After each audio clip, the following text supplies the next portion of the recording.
نحمده ونصلي على رسوله الكريم أما بعد وأعوذ بالله من الشيطان الرجيم بسم الله الرحمن الرحيم كل نفس ذائقة الموت وإنما توفون أجوركم يوم القيامة فمن زحزح عن النار وأدخل الجنة فقد فاز وما الحياة الدنيا إلا متاع الغرور بسم الله الرحمن الرحيم رب اشرح لي صدري ويسر لي أمري واحلل عقدة من لساني يفقهوا قولي بسم اللہ الرحمن الرحیم رب زدنی علما رب زدنی علما رب زدنی علما. عزیز سامعات السلام علیکم ورحمۃ اللہ وبرکاتہ. تو ابھی آپ نے سسٹر نازیہ سے ایک بہت اچھا ڈسکشن سنا. انہوں نے ہمیں یہ بتایا کہ اصل میں ہم دنیا میں کیا کرنے کے لیے آئے تھے, اللہ تعالیٰ نے تمام نعمتیں ہمیں کیوں دی تھی, اس کا ہمیں کیا استعمال کرنا چاہیے تھا, لیکن ہم اس کا کیا استعمال کر رہے ہیں. یہ باتیں جو سسٹر نازیہ نے آپ سے کہیں یہ کوئی نئی بات نہیں تھی, یا جو میں آپ سے کہنے جا رہی ہوں اس میں ایسا کچھ نہیں ہوگا جو بہت نیا ہوگا. یہ بات آپ ہمیشہ سے سنتے آئے ہیں کہ ہمیں اس دنیا میں رہنا ہے, یہ ہماری کھیتی ہے آخرت کی جو ہم تیار کر رہے ہیں, پھر ہمیں مر جانا ہے, پھر ہمیں لوٹ جانا ہے, اللہ کے سامنے حساب دینا ہے. یہ ہم لوگ سب جانتے ہیں. لیکن جاننے سے کیا فرق پڑ جاتا ہے ہمارے اوپر؟ کتنے ہی لوگ ہیں جو یہ باتیں ہم تک پہنچانے کے لیے پریشان ہیں. وہ ہمیں سمجھانا چاہتے ہیں کہ ہوش میں آ جائیے, بہت کم وقت ہے. کوئی لکھ کر, کوئی بول کر, کوئی پیار سے, کوئی ڈرا کر ہم تک یہ بات پہنچانا چاہتا ہے کہ اپنی زندگی کا مقصد سمجھیے, لیکن ہم نہیں سمجھتے. اب میں آپ سے ایک بار اور کہہ دوں گی, آپ سن لیں گے تو کون سا بہت بڑا چینج ہو جائے گا یا کون سا بہت بڑا اثر پڑ جائے گا. اب سوال یہ اٹھتا ہے کہ ایسا کیوں ہے؟ ہم کہتے رہتے ہیں, ہم سنتے رہتے ہیں, ہمیں آج کل تو اسٹیٹس بھی لگنے لگا ہے واٹس ایپ پہ, اتنے اسلامک اسٹیٹس, مطلب ریمائنڈرز پہ ریمائنڈرز, لیکن فرق نہیں پڑتا, کوئی تبدیلی نہیں آتی. وجہ یہ بے حسی کیوں ہے آخر؟ تو وجہ اس بے حسی کی کہ ہمیں فرق ہی کیوں نہیں پڑتا, اس کا جواب ملتا ہے اللہ کے رسول کی ایک حدیث میں. حدیث ہے ترمذی کی, حدیث نمبر 2336. رسول اللہ صلی اللہ علیہ وسلم نے فرمایا, اِنَّ لِكُلِّ أُمَّةٍ فِتْنَةٍ, ہر امت کے لیے ایک فتنہ ہوگا, ایک آزمائش ہوگی. وَفِتْنَةُ أُمَّتِي الْمَالِ, اور میری امت کا جو فتنہ ہوگا وہ ہوگا مال. فتنہ مطلب آزمائش جو صحیح کام کرنے سے روکے, جو اللہ کے حکم کو ماننے سے روکے. اب ہمیں قرآن سے تو یہ پتہ چلتا ہے, قرآن مجید ہمیں یہ بتاتا ہے کہ دنیا ہی تو ہمیشہ فتنہ رہی ہے. پہلے کے لوگوں کے لیے بھی دنیا ہی تو تھی جو وہ دنیا میں غرق ہو کر آخرت کو بھول جاتے تھے. تو پھر ایسا کیوں کہا اللہ کے رسول نے کہ میری امت کا فتنہ خاص طور پر مال ہوگا؟ تو اس سوال پہ جب ریسرچ کی گئی تو پتہ چلا کہ ہاں, یہ دنیا ہمیشہ سے ہی فتنے کا, آزمائش کا ذریعہ رہی ہے. لیکن یہ دنیا آج جتنی خوبصورت ہو گئی ہے اور جتنی عیش اور آسائشیں اور سہولتیں ہمیں آج مل رہی ہیں, ایسا پہلے نہیں تھا. اس بات سے آپ اتفاق کریں گے نا کہ ہماری زندگی آج سائنس کی ترقی سے, ایڈوانس ٹیکنالوجی سے کتنی آسان ہے. پہلے کا سفر سوچئے کہ کیا سفر ہوا کرتا تھا, گھر سے نکل گئے, جو نکل گیا جب وہ واپس آ جائے تو پتہ چلتا تھا کہ واپس آ گیا.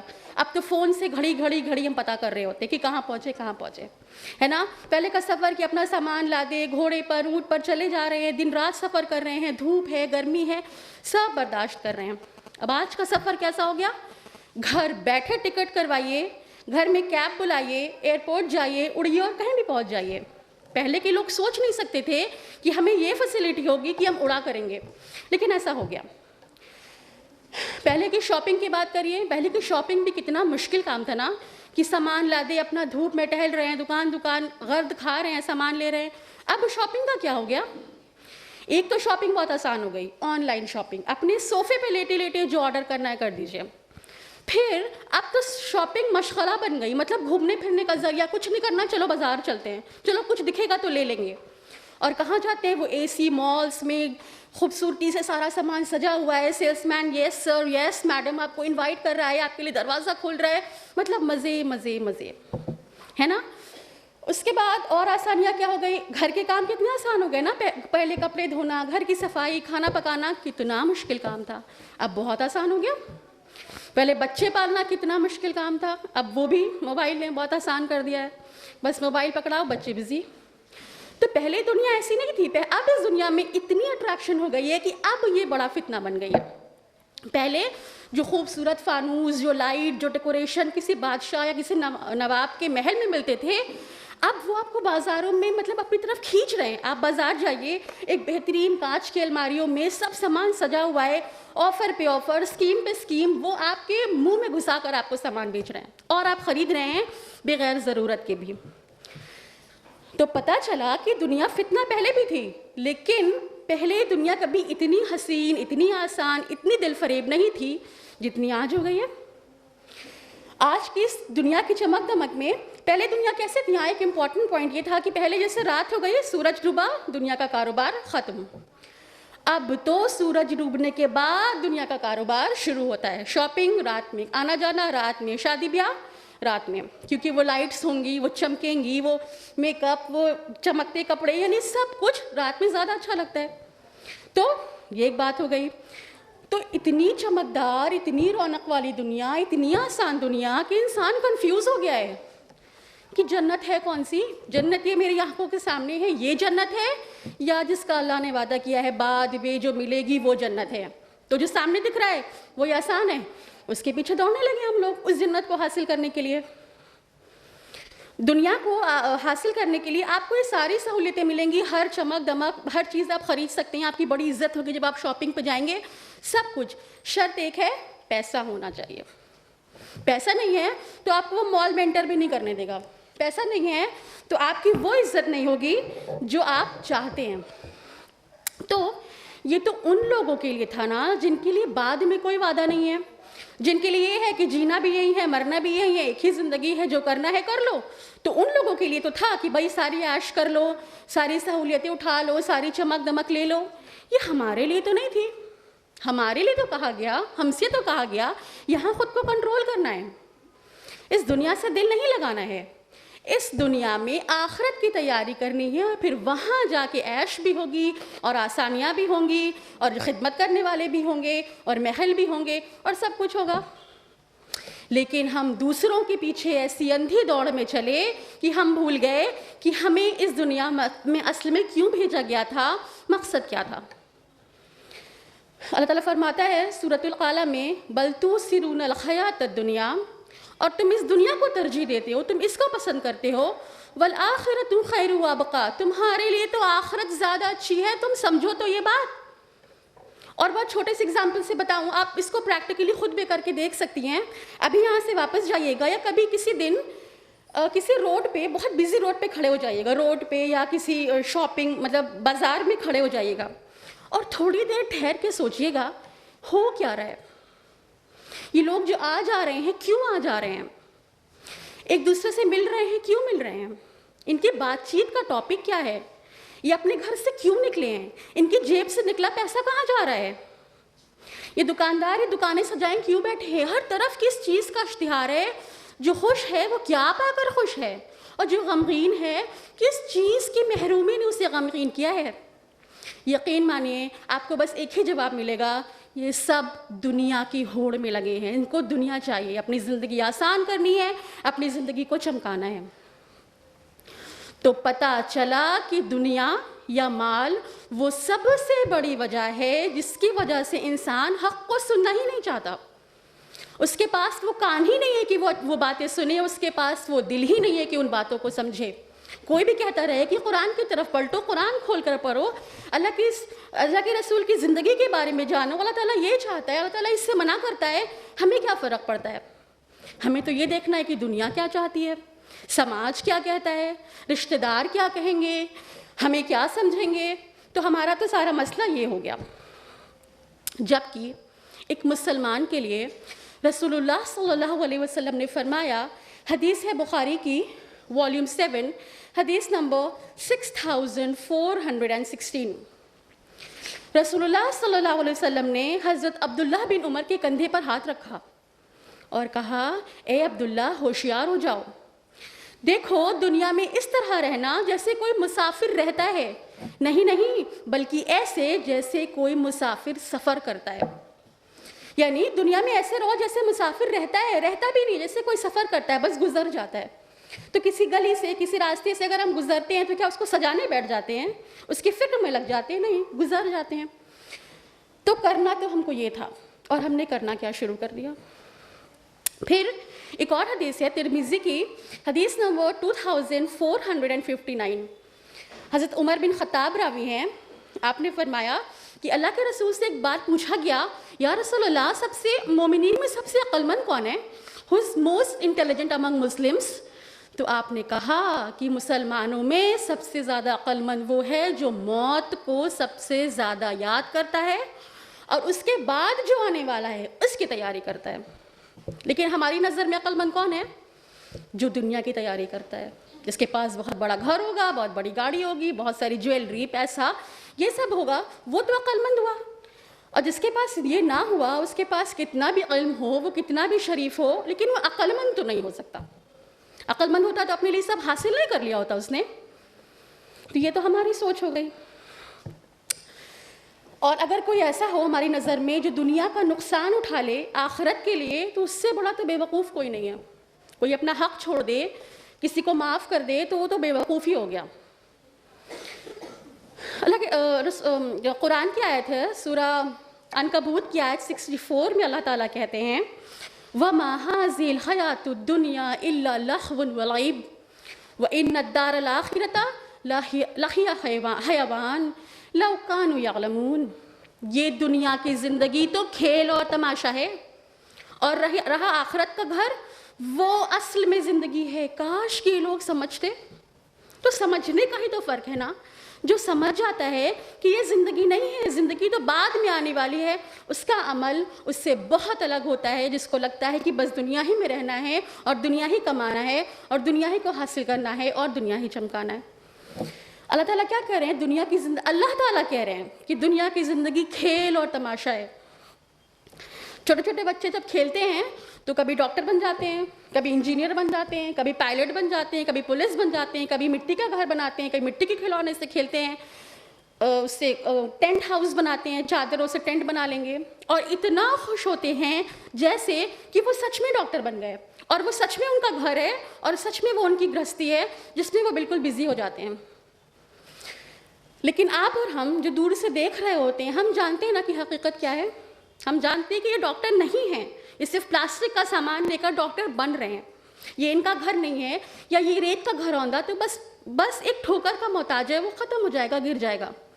اور ہم بچوں کو کھینچ کر کہتے ہیں چھوڑو کھیلنا, چھوڑو ایگزام کی تیاری کرو, ایگزام آنے والا ہے, کیا ٹائم ویسٹ کر رہے ہو, ایگزام کی تیاری کرو. اور بچہ یہ کہتا ہے کہ ابھی تو بہت وقت ہے, تو ہم کہتے ہیں اور 1 مہینہ پتہ تھوڑی چلے گا, 1 مہینہ پتہ چلتا ہے کیا ایگزام کے لیے.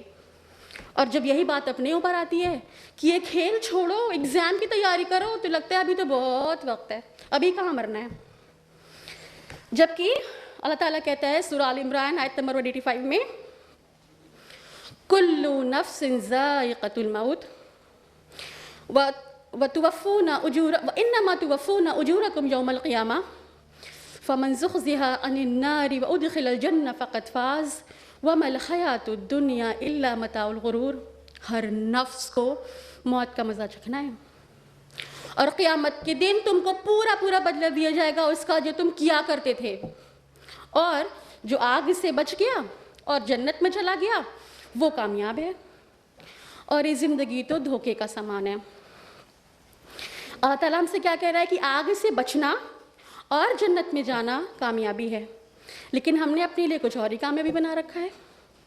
ہم نے صرف اس دنیا کو سجانا اپنا مقصد بنا لیا ہے, جبکہ اللہ تعالیٰ فرماتا ہے سورہ نساء میں آیت نمبر 77 قل متاع الدنیا قلیل, کہہ دو یہ دنیا کا سامان بہت تھوڑا ہے. تھوڑا کیوں ہے؟ نہ ہماری کوئی گارنٹی ہے, نہ اس دنیا کے سامان کی کوئی گارنٹی ہے, نہ معلوم کل ہم چلے جائیں یا ہم کھڑے رہیں ہمارا گھر ہی ختم ہو جائے ہمارے سامنے. کوئی بھی چیز پرماننٹ نہیں, نہ ہم پرماننٹ ہے, نہ گھر ہمارا کوئی سامان پرماننٹ ہے, پھر بھی ہم اس میں الجھے ہوئے ہیں. اور یہ الجھنا کیا ہے؟ سورہ زمر کی آیت 15 میں اللہ تعالیٰ کہتے ہیں کہ کہو حقیقت میں گھاٹے میں رہنے والے ہیں وہ لوگ جنہوں نے قیامت کے دن خود کو اور اپنے لوگوں کو خسارے میں ڈال دیا. آگے فرمایا الا ذالک ہوا خسران المبین, سنو یہ کھلا گھاٹا ہے, کھلا گھاٹا. دنیا کمانے کے چکر میں اپنی آخرت گنوا رہے ہو تو یہ کھلا گھاٹا ہے, نقصان اٹھا رہے ہو, اللہ تعالیٰ کہہ رہا ہے. اور تھوڑا موڑا گھاٹا ہے. بہت بڑا گھاٹا ہے. فرمایا سورہ نازعات میں فَأَمَّا مَن طَغَىٰ وَآثَرَ الْحَيَاةَ الدُّنْيَا فَإِنَّ الْجَحِيمَ هِيَ الْمَأْوَىٰ. جس نے سرکشی کی اور دنیا کی زندگی کو ترجیح دی اس کا ٹھکانہ جہنم ہوگا, جہنم. وَأَمَّا مَنْ خَافَ مَقَامَ رَبِّهِ وَنَهَى النَّفْسَ عَنِ الْهَوَىٰ فَإِنَّ الْجَنَّةَ هِيَ الْمَأْوَىٰ. اور جو اس بات سے ڈرا کہ اس کو اپنے رب کے سامنے کھڑے ہو کر حساب دینا ہے اور جس نے اپنے آپ کو کنٹرول کر لیا اس کا ٹھکانہ کیا ہوگا؟ جنت. تو اللہ تعالیٰ ہمیں اپنی جنت کی طرف بلا رہا ہے. اللہ تعالیٰ نے دنیا کو دھوکے کا سامان کیوں کہا کہ وَمَا حَيَاةُ الدُّنْيَا إِلَّا مَتَاعُ الْغُرُورِ؟ کیونکہ ہم دھوکے میں پڑے ہوئے ہیں. اللہ تعالیٰ جنت کی طرف بلا رہا ہے, ہمیں دنیا سے سر اٹھانے کی فرصت ہی نہیں ہے. اللہ تعالیٰ ہمیں ہیرے سے نوازنا چاہتا ہے, ہم کنکریوں سے کھیل رہے ہیں. اللہ ہمیں اپنی جنت کی طرف بلا رہا ہے جو ہمیشہ کی آرام کی جگہ ہے, اور ہم کو دنیا میں تھوڑی سی تکلیف, تھوڑی سی آرام, تھوڑی سی ہنسی, تھوڑی سی خوشی, بس ہم اسی میں بزی ہیں. دنیا بن رہی ہے تو ہم خوش, دنیا جا رہی ہے تو ہم افسوس میں. کتنا بڑا گھاٹا ہے نا. ہم اس دنیا میں مکان بنا کر سمجھتے ہیں کہ ہم اپنی زندگی کی تعمیر کر رہے ہیں. ہم صرف ریت کی دیواریں اٹھا رہے ہیں جو بنتی ہی اسی لیے ہیں کہ ایک دن ڈھہ جائیں گی. فرمایا سورہ قاف میں آیت نمبر 19 وَجَاءَتْ سَكْرَةُ الْمَوْتِ بِالْحَقِّ وَجَاءَتْ سَكْرَةُ الْمَوْتِ بِالْحَقِّ. اور آ گئی موت کی بے ہوشی حق کے ساتھ. یعنی سب سے بڑا حق تو یہی ہے نا, موت. اس دنیا میں اللہ تعالیٰ کا انکار کرنے والے پیدا ہوئے ہیں. کتاب کا انکار کیا, رسولوں کا انکار کیا, مرنے کے بعد دوبارہ اٹھنے کا انکار کیا, جنت جہنم کا انکار کیا, لیکن آج تک کسی نے موت کا انکار نہیں کیا. کسی نے یہ نہیں کہا نہیں مریں گے نہیں. یہ تو کہا ہے کہ نہیں مر کے اٹھائے نہیں جائیں گے, زمین میں مل جائیں گے, کوئی حساب کتاب نہیں ہوتا, یہ سب کہنے کی یہ سب کچھ کہا ہے, لیکن آج تک کسی نے یہ تو نہیں کہا کہ ہمیں مرنا ہی نہیں ہے. تو مرنا تو ہے. اور جب موت کا وقت آتا ہے نا, یہ وہ چیز ہے جس سے ہم بہت غافل ہیں نا, ہم بھولے بیٹھے ہیں. کچھ لوگ تو کہہ دیتے ہیں اب ہمیں کیا پتہ مرنے کے بعد کیا ہوگا, ہم مرے تھوڑی ہیں ابھی. صحیح بات ہے, ہم مرے تو نہیں ہیں, لیکن ہم نے لوگوں کو مرتے ہوئے دیکھا تو ہے نا. اور خاص کر ابھی اس کووڈ سیناریو میں کس طرح خبریں آتی تھی, ان کا انتقال ہو گیا, ان کا انتقال ہو گیا, ٹی وی پہ, نیوز پہ, واٹس ایپ پہ ہم لوگ دیکھتے تھے, اور کتنا ڈر گئے تھے نا اس وقت کہ اب پتہ نہیں کیا ہونے والا ہے. پھر سب بھول گئے. تو یہ تو صحیح ہے کہ ہم مرے نہیں ہیں, مگر ہم نے لوگوں کو دیکھا ہے کہ لوگ مر رہے ہیں اور کہیں تو جا رہے ہیں. کہاں جا رہے ہیں, اس کی فکر کرنی چاہیے کہ نہیں کرنی چاہیے. جب ایک نیک انسان کی موت کا وقت آتا ہے نا تو وہ بہت خوش ہوتا ہے. موت کے وقت وہ خوش ہوتا ہے. کیوں؟ کیونکہ اس نے بہت محنت سے اس دنیا میں کھیتی کی تھی, اور وہ کھیتی کاٹنے کا وقت آ گیا. اس نے صبر کیا تھا, اس نے شکر کیا تھا, اس نے اپنی خواہشات کو کنٹرول کیا تھا, اس نے اللہ کے مطابق زندگی گزاری تھی, اس نے لوگوں کی 10 باتیں برداشت کی تھی, پھر بھی اس اپنے مقصد پہ قائم تھا, تو وہ تو بہت خوش ہوگا. اور جو نافرمان, جس کو فکر ہی نہیں تھی کہ اللہ تعالیٰ کیا کہتے ہیں, اور قرآن بھی کوئی چیز ہے, اس میں بھی کچھ لکھا ہے, وہ بھی پڑھنا ہوگا, جس کو کوئی فکر نہیں تھی, وہ تو بہت گھبرائے گا. کیوں؟ کیونکہ اس کا تو سب کچھ چھوٹنے والا ہے, اس کا تو سب کچھ جا رہا ہے. ایک طویل حدیث ہے, حضرت برا بن عازب اس کے راوی ہیں, اور اس کو امام احمد نے, بہقی نے اور ابو داؤد نے صحیح نقل کیا ہے.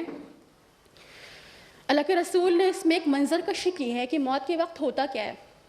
آپ نے فرمایا کہ جب کسی نیک انسان کی موت کا وقت آتا ہے نا تو اس کی طرف فرشتے بھیجے جاتے ہیں, اور وہ فرشتے بہت خوبصورت ہوتے ہیں, اور وہ مرنے والے کے لیے جنت سے کفن لے کر آتے ہیں اور خوشبو لے کر آتے ہیں, اور وہ اس کو گھیر کر بیٹھ جاتے ہیں. پھر ملک الموت آتے ہیں اور اس سے کہتے ہیں یا ایتھا النفس المطمئنہ ارجعی الی ربک راضیہ مرضیہ. اے مطمئن روح, چل اپنے رب کی بخشش کی طرف چل, تو اس سے راضی, وہ تجھ سے راضی. یعنی جو دنیا میں اپنے رب سے راضی تھا نا, جس نے اپنی رب کی ہر بات کو مانا تھا, دنیا کچھ بھی کہتی رہے, دنیا کا کوئی بھی نقصان ہوتا رہے, مجھے اپنے رب کو منہ دکھانا ہے, جس کو یہ فکر تھی نا, تو اس کو کہا جائے گا چلو اللہ تم سے راضی, تم اس سے راضی. اور فرشتے اس کو بہت خوشخبریاں دیں گے, اس کو مبارکباد دیں گے, اسے اچھے اچھے ناموں سے پکاریں گے, اس کو سلام کریں گے, اور اسے وہ سب بتائیں گے کہ اب اس کو کیا کیا ملنے والا ہے. اور روح ایک دم مچلنے لگے گی، یہ مجھے نکالو، مجھے نکالو، مجھے لے چلو، مجھے دکھاؤ وہ سب جو میرے اللہ مجھے دینے والا ہے، مجھے وہ سب چاہیے جو تم بتا رہے ہو۔ اور پھر فرشتے اس کی روح کو اس کے بدن سے نکال لیتے ہیں ایک دم آسانی سے، جیسے کوئی چیز کی گانٹھ کھول دیجئے، بوٹل کا ڈھکن کھول دیجئے اور پانی باہر آ جائے، جیسے پانی ایک دم آرام سے باہر آتا ہے، کچھ کرنا نہیں پڑتا، بالکل ویسے وَالنَّاشِطَاتِ نَشْطًا، اور گاٹھ کھولنے والے گاٹھ کھولنا، یعنی بس گاٹھ کھولیں گے اور وہ نکل جائے گی۔ پھر فرشتے اسے اس روح کو، بدن تو ابھی یہی رہ گیا، اس روح کو جنت کے کفن میں لپیٹیں گے، اسے خوشبو لگائیں گے اور اس کو لے کے اوپر کی طرف جائیں گے۔ اس کی خوشبو اس کے پہنچنے سے پہلے ہی اوپر پہنچ جائے گی، اور فرشتے پوچھیں گے کون ہے یہ پاکیزہ روح، کون ہے یہ؟ تو بتایا جائے گا کہ یہ فلاں بن فلاں ہیں، یہ ہیں۔ فرشتے اس کو مبارکباد دیں گے، اس کا استقبال کریں گے، اسے بہت عزت دیں گے، اس کو سلام کریں گے اور اس کے لیے بہت اچھی اچھی باتیں کریں گے، اور وہ روح بہت خوش ہوگی۔ پھر آسمان کے دروازے کھولے جائیں گے، وہ روح اوپر کی طرف جائے گی، وہ دوسرے آسمان پہ پہنچ جائے گی، پھر وہاں کے فرشتے اس کو ہاتھوں ہاتھ لیں گے، پھر وہ اس کو تیسرے آسمان پہ، چوتھے آسمان پر، یہاں تک کہ وہ عرش تک پہنچ جائے گی روح۔ اور ہر آسمان پہ یہی ہوگا، کون ہے یہ؟ ارے اس کو تو بہت مبارکباد، خوش آمدید، آپ پر سلامتی ہو، بہت اچھی اچھی باتیں کہی جائیں گی، اور وہ روح خوش ہوگی اور بہت خوش ہوگی۔ پھر اللہ تعالیٰ کہے گا کہ میرے اس بندے کا نام علیین میں، یعنی کہ اچھے لوگوں کے ریکارڈ میں لکھ دو، اور اس روح کو واپس زمین پر بھیج دو۔ پھر وہ روح واپس زمین پر بھیج دی جائے گی، قبر میں چلی جائے گی۔ یہ تھا ان کا جو اللہ سے ڈرنے والے تھے، جن کا ہر کام اس طرح ہوتا تھا کہ اللہ کیا چاہتا ہے، اللہ کیا کہتا ہے، اللہ سے راضی تھے۔ اور اب وہ لوگ جنہیں فکر ہی نہیں تھی کہ اللہ کیا چاہتا ہے، اللہ کیا کہتا ہے، ہم کہاں سے آئیں گے، ہمارا کیا بننے والا ہے، کوئی فکر نہیں تھی۔ نہ انہوں نے اپنے اعمال کی فکر کی، نہ اپنے ایمان کی فکر کی، نہ ایمان بڑھانے کی کوشش کی، نہ اچھے اچھے اعمال کرنے کی کوئی ہوڑ کی، کچھ بھی نہیں کیا۔ وہ دنیا میں آرام سے زندگی گزار رہے تھے۔ تو جب ایسے لوگوں کی موت کا وقت آئے گا تو ان کی طرف آسمان سے جو فرشتے بھیجے جائیں گے وہ بالکل سیاہ ہوں گے، خوفناک چہروں والے، اور وہ آ کر اس کو گھیر کر بیٹھ جائیں گے، اور پھر ملک الموت آئیں گے اور کہیں گے اے خبیث روح نکل، چل اللہ کے غضب کی طرف۔ اور وہ روح نکلنے کو تیار نہیں ہوگی۔ کیوں نہیں ہوگی؟ اب اس کو معلوم چل گیا نا کہ کیا ہونے جا رہا ہے، وہ بدن سے نکلنے کو تیار نہیں ہوگی۔ پھر وَالنَّازِعَاتِ غَرْقًا، اور کھینچنے والے ڈوب ڈوب کر، سورہ نازعات کی آیت نمبر 1۔ مطلب فرشتے اس کے جسم میں گھس گھس کر اس روح کو کھینچیں گے، ایک ایک نس سے، ایک ایک بال سے وہ روح کھینچی جائے گی، لیکن وہ باہر نہیں آئے گی۔ اس کو تو دنیا میں ابوب تھی نا، وہ دنیا کو چھوڑنا ہی نہیں چاہے گی، وہ باہر آنا ہی نہیں چاہے گی۔ پھر فرشتے اس کو کھینچ کھانچ کر باہر نکالیں گے۔ سورہ انعام کی آیت نمبر 93 اور 94 میں اس کا تذکرہ ہے کہ کاش آپ دیکھتے جب نافرمان موت کی بے ہوشی میں ہوتا ہے اور فرشتے اپنا ہاتھ بڑھا بڑھا کر کہتے ہیں اللہ نکالو اپنی جان، آج تمہیں ذلت کا عذاب دیا جائے گا، کیونکہ تم اللہ کے بارے میں جھوٹ باتیں کہتے تھے کہ اللہ ایسا نہیں کرے گا، ارے ویسا تھوڑی ہوتا ہے، ارے اللہ حساب نہیں لے گا، اللہ کے بارے میں جھوٹ کہتے تھے، اور تم اللہ کی آیات سے تکبر کرتے تھے۔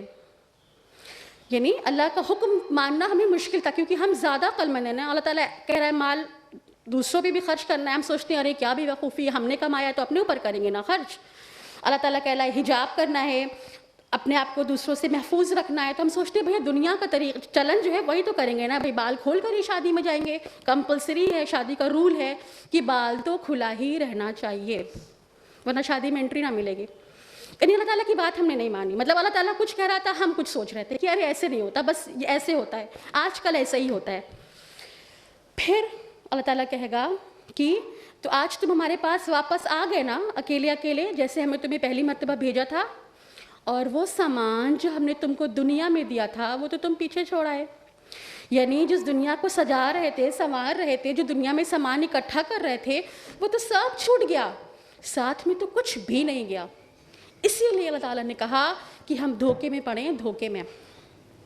پھر اس روح کو کسی طرح نکال کر وہ جو فرشتے اس بری خراب روح کے لیے جو کفن لاتے ہیں جہنم سے، وہ بہت بدبودار ہوتا ہے، وہ ٹاٹ کا یا پھر لوہے کا ہوتا ہے، تو اس روح کو اس ٹاٹ کے کفن میں لپیٹا جاتا ہے اور فرشتے اس کو لے کر اوپر چلتے ہیں، اور اس روح سے ایسی بدبو آ رہی ہوتی ہے جیسے مرا ہوا جانور.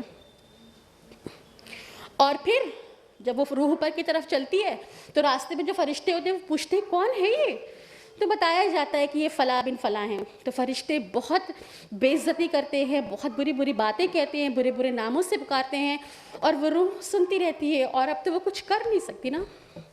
اور پھر جب وہ پہلے آسمان پر پہنچ جاتی ہے تو اس کے لیے آسمان کے دروازے نہیں کھولے جاتے. اللہ تعالیٰ کہتا ہے کہ میرے اس بندے کا نام سجین میں لکھ دو، برے لوگوں کے رجسٹر میں، اور اس کو واپس زمین پر بھیج دو. اور پھر اس روح کو زمین پر پٹک دیا جاتا ہے اور پھر وہ قبر میں واپس آ جاتی ہے. اب جب قبر میں روح واپس آتی ہے، پہلے جو اچھے لوگ تھے ان کی روح جب واپس آتی ہے تو ان سے بھی سوال جواب کا سلسلہ شروع ہوتا ہے. فرشتے آ کر پوچھتے ہیں من رب کا، تیرا رب کون تھا، تیرا رب کون ہے؟ تو وہ بتاتے ہیں کہ اللہ تعالیٰ میرا رب ہے. ماں دینو کا، تیرا دین کیا ہے؟ اسلام میرا دین ہے. اور من نبیوں کا، تیرا نبی کون ہے؟ رسول اللہ صلی اللہ علیہ وسلم میرے نبی ہیں. تو یہ سننے میں تو بہت آسان ہے، ون لائنر ہے، ایک بار میں رٹ لیں گے، لیکن رٹا نہیں جائے گا. یہ وہاں پہ کون کہہ پائے گا کہ میرا رب اللہ ہے؟ جس نے دنیا میں اللہ کو اپنا رب مانا ہوگا. یہ نہیں کہ رب مانا ہوگا دنیا کے حساب سے کام کرنا ہے تو سماج کے حساب سے کرنا ہے تو دوسرے لوگوں کے حساب سے کرنا ہے، وہ نہیں کہہ پائے گا کہ میرا رب اللہ ہے.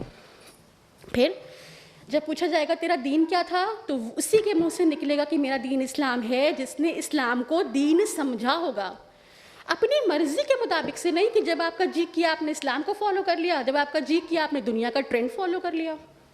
تو یہ تو وہ انسان جواب نہیں دے پائے گا. پھر جب یہ پوچھا جائے گا کہ تیرا نبی کون ہے تو وہی بتا پائے گا جس نے اصل میں اپنے نبی کے طریقے پہ زندگی گزاری ہوگی، جسے پتہ ہوگا کہ زندگی کے ہر کام میں اللہ کے رسول کا کیا طریقہ تھا. مرنا جینا شادی بیاہ جس کا سنت سے ہوا ہوگا وہ کہے گا کہ ہاں میرا نبی تو محمد صلی اللہ علیہ وسلم ہے. اور جس کی شادی اپنی مرضی کی ہوئی ہوگی، جو چاہے کرو، ساری رسمیں سارے یہ وہ سنت درکنار، تو اس کے منہ سے کیسے نکلے گا کہ میرا نبی جو ہے وہ محمد صلی اللہ علیہ وسلم ہے؟ نہیں نکلے گا. تو بہرحال یہ نیک انسان تو جواب دے لے گا. پھر فرشتے پوچھیں گے تمہیں کیسے پتہ چلا ان سوالوں کا جواب؟ تو وہ کہے گا میں اللہ کی کتاب پڑھتا تھا، اور میں اللہ کی کتاب پڑھتا تھا، میں اس پر ایمان لایا، میں نے اس کی تصدیق کی. یعنی میں نے اللہ کی کتاب کو پڑھا، سمجھا، اس پر ایمان لایا، اس کو حق جانا، اس کو میں نے فالو کیا. اب دیکھیے جب ہم کسی چیز کو حق جانتے ہیں تبھی فالو کرتے ہیں. بہت ریسنٹ سا ایگزامپل دوں گی کہ ابھی کووڈ-19 چل رہا تھا. دو طرح کے لوگ تھے. کچھ یہ کہتے تھے کہ نہیں کووڈ کچھ نہیں ہے، تو وہ تو ایسے ہی گھومتے تھے، نہ ماسک لگانا نہ کچھ کرنا، وہ تو لاک ڈاؤن میں بھی باہر نکلے آ رہے تھے. اور کچھ تھے جو کہتے تھے نہیں کووڈ ہے، تو وہ دو ماسک لگاتے تھے، سینیٹائزر پہ سینیٹائزر لگاتے تھے. کہنے کا مطلب جس نے حق جانا کہ ہاں صحیح ہے اس نے عمل کر کے دکھایا، اور جس نے کہا نہیں ایسا کچھ نہیں ہے تو اس نے ویسا عمل کر کے دکھایا. تو اگر ہم مانتے ہیں کہ قرآن حق ہے تو ہمارا عمل ویسا ہونا چاہیے. بہرحال یہ انسان جواب دے لے گا.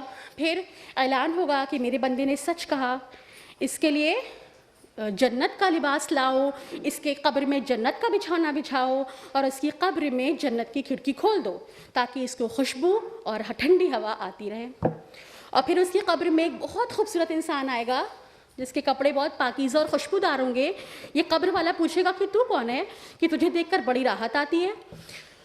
تو جو آیا ہوگا وہ کہے گا کہ خوش ہو جاؤ، تیرے رب نے تیرے لیے آسانی کر دی، اور اسی دن کا تجھ سے وعدہ کیا گیا تھا کہ اچھے کام کرو گے تو یہ ہوگا، دیکھو آج ہو گیا. اور میں ہوں کون؟